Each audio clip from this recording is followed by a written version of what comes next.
आज के एपिसोड की शुरुआत हुई अनुपमा की नई जिंदगी से, जहां वो मुंबई की चौल में ईशानी और परी के साथ सेटल हो रही थी।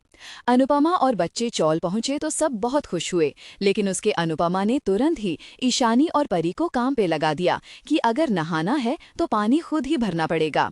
साथ ही अनुपमा डांस रानीज को बताती है कि एक खुशखबरी है, उधर राही पढ़ने जा रहे हैं, ये बात अभी किसी को पता नहीं है। तो प्रेम कहता है, अगर मुझे कोई प्रॉब्लम नहीं है तो किसी और को क्यों होगी। जिसके बाद दोनों बहुत क्यूटली पढ़ाई के बारे में डिस्कस करते हैं। दोनों की रोमांटिक पढ़ाई चल ही रही थी कि तभी राही का ग्रेजुएशन फॉर्म उड़ जाता है। इधर परी और इशारी ने कंप्लेन करनी शुरू कर दी कि ये घर तो माचिस की डिब्बी जैसा छोटा है। अनुपमा के लिए इमोशनल हाई पॉइंट तब आया जब उसकी पुरानी दोस्त जसप्रीत और भारती यानी उसकी डांस रानीज उससे मिलने आईं। उन्होंने अनुपमा को सरप्राइज देते हुए बताया कि उन्होंने मिलकर अपना पुराना घर खरीद लिया है और उसमें अनुपमा का नाम भी डाला है। ये जेस्चर देखकर अनुपमा बहुत इमोशनल हो गई।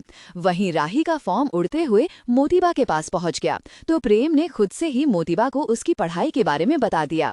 फिर क्या, उनका ऑब्जेक्शन शुरू हो गया। वो डायरेक्ट ताना मारती है कि घर से बाहर जाने का मौका ढूंढ ही लिया और अनुपमा को भी दोष देती हैं कि जाते जाते तुम्हारी माँ ने आग लगा ही दी। माही ने भी राही को टॉन्ट करने का मौका नहीं छोड़ा। फॉर्चुनेटली प्रेम ने राही को पूरा सपोर्ट दिया। वहीं परी और ईशानी अनुपमा के खरीदे हुए घर पर ताना मारती है तो अनुपमा कहती है कि तुम लोग क्यों नहीं काम कर एक घर खरीद लेते। उसके बाद सब इकट्ठा होते हैं नाश्ते के लिए। अनुपमा डांस रानीज के इनविटेशन के बारे में बताती है। वहीं उसे ये पता चलता है कि सरिता अब डांस रानीज की टीम का हिस्सा नहीं, क्योंकि सरिता ताई डांस रानीज के नाम पर लोगों से धोखाबाजी कर रही हैं। दोस्तों के साथ कॉन्वर्सेशन में जब उन्हें पता चला कि ईशानी और परी यहाँ रहने के लिए आई हैं, तो जस्सी और भारती नाराज हो जाती है। बट एक्सपेंसेस को लेकर अनुपमा ने तुरंत अश्योरेंस दी कि ईशानी और परी का सारा खर्चा वो खुद हैंडल करेगी। जिस पर जस्सी साफ कहती है कि तुमसे रिश्ता है पर तुम्हारे रिश्ते से रिश्ता नहीं रखना चाहते हम। कोठरी हाउस में अभी भी राही की पढ़ाई डिस्कशन बनी हुई है। राही सबको कन्विंस करने में लगी हुई है, पढ़ाई लिखाई की कोई उम्र नहीं होती। पर मोतीबा को अभी भी लगता है कि ये अनुपमा की लगाई हुई आग है। राही के एक लंबे चौड़े लेक्चर के बाद पराग राही को पानी देता है और पढ़ाई के लिए हाँ भी कर देता है। मोतीबा और माही चाहते हुए भी कुछ नहीं कर पाए, जिससे वो काफी डिसअपॉइंटेड थे।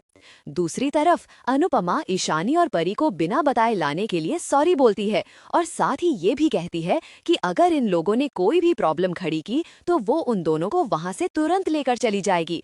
तभी जस्सी अपने बारे में बताने लगती है कि वो भी कोरियोग्राफर हो गई है और साथ ही कंटेंट क्रिएटर भी, जो कि ईशानी सुनकर काफी एक्साइटेड हो जाती है। साथ ही अनुपमा परी और ईशानी को भी समझाती है कि चाहे वो जितनी भी कोशिश कर लें पर अनुपमा उन्हें वापस नहीं भेजेगी। तो क्या इसी के जरिए अनुपमा भी फिल्मी दुनिया में एंट्री करने वाली है?